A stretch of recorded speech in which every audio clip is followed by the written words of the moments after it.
Hello, and welcome to the Children's Connection. I'm your host, Emily Dunlay with the Iowa Child Care Resource and Referral. On today's episode, we're going to go over some summertime safety with Kim Tiedt, who is a nationally certified child passenger safety technician.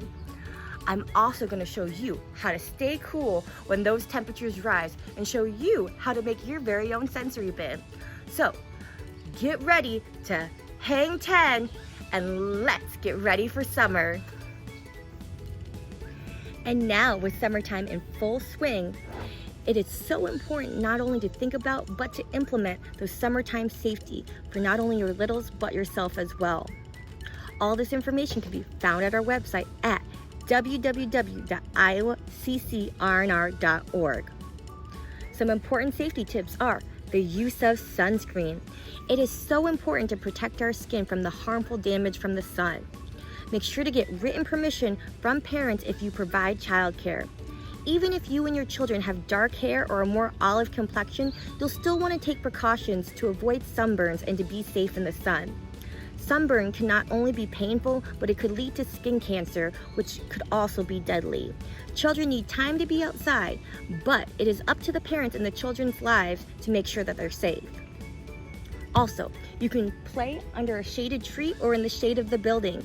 If you don't have that, you can also take a light colored sheet and make a canopy or tent. You can put that over a card table or a picnic table. You can set up a sprinkler system for your children to run in. Super popular right now are the splash pads.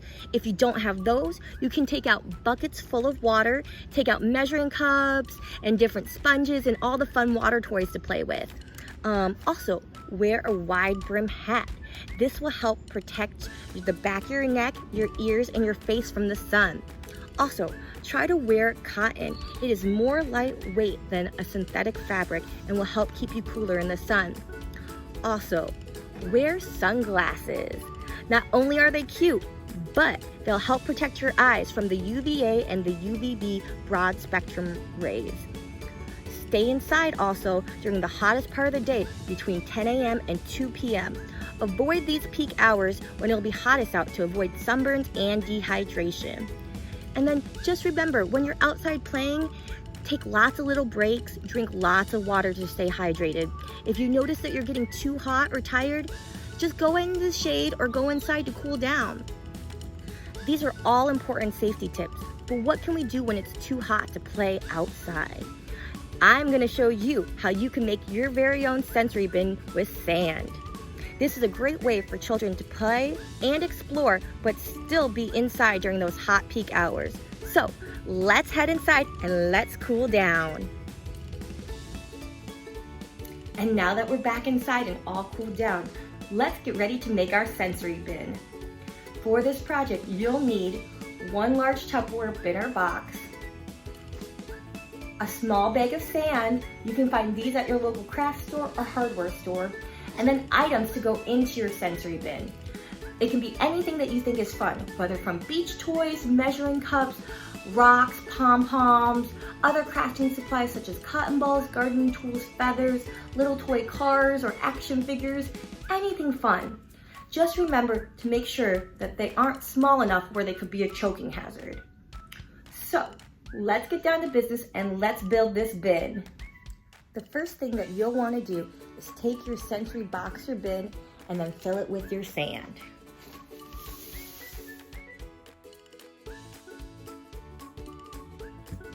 Next, you'll want to place your items in the sensory bin.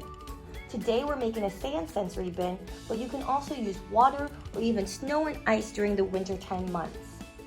And don't be afraid to put random things in the bin, such as measuring cups or funnels. Anything that you think might be fun or creative to play with should go inside the bin. Sensory bins are great because they offer opportunities for children to stimulate some or all of the following senses, whether it be visually, through touch, through smell, taste, or hearing. What's nice about sensory bins is also you can make them in any size. This one is going to be a smaller sensory bin, which would be great for an individual or small group. You can either purchase or build your own larger sensory bin if you have a classroom. Now that we know some summer safety tips for the outdoors, and a fun activity to do indoors, let's talk to our local expert, Kim Tiedt. Kim is a nationally certified child passenger safety tech and will give us more information about how to stay safe in the car this summer. And we're back. Thanks so much, Kim, for joining us today. Can you tell us a little bit about yourself? Well, hi, Emily. I'm Kim Tiedt. Thanks for having me. I'm originally from Cedar Falls, and I've worked at Child Care Resource and Referral for almost 9 years now as a Black Hawk training specialist. And most recently, I changed positions to a child care consultant. And I'm also a nationally certified child passenger safety technician, and I've got my certification about 8 years ago. Wow, that sounds like car safety is important. With summertime here, what safety tips can you provide? Well, good question, Emily. Today we're going to talk about safety for children in vehicles. For example, checking the back seat before leaving your vehicle to prevent hot car deaths and heat stroke. Since 1998, nearly 900 children have died of heat stroke because they were left alone or became trapped in a car. So it's important for everyone to understand that children are more vulnerable to heat stroke and that all hot car deaths are preventable. So we as parents, caregivers, and bystanders play a role in helping to make sure another death doesn't happen. And Emily, a child's body temperature rises 3 to 5 times faster than that of an adult's. Wow. When a child is left in a hot vehicle, the child's temperature can rise quickly and they could die within just minutes. Heat stroke begins when their core temperature reaches about 104 degrees, and then a child can die when their body temperature reaches 107 degrees. That's so sad to think that those accidents could have been prevented. And there are many steps that parents and caregivers can take to help prevent this from happening to another child. Never ever leave a child alone in a vehicle unattended, even if the windows are partially open, if the engine's running with the AC on, or if you're in the shade. Never a good idea. Ask your child care provider to call and check in with you if your child doesn't show up for child care as expected. Make it a habit to check your entire vehicle, the front seat, the back seat, the trunk, before locking the door and walking away. Train yourself to park, look, and then lock. And always ask yourself, where is the child? Make sure to always store your keys out of the child's reach and teach children that a vehicle is not ever a place to play. Wow, those are all great tips. And then steps that everyone can take, including bystanders, are to secure your car. Always lock your car doors and trunk year-round so children can't get into unattended vehicles.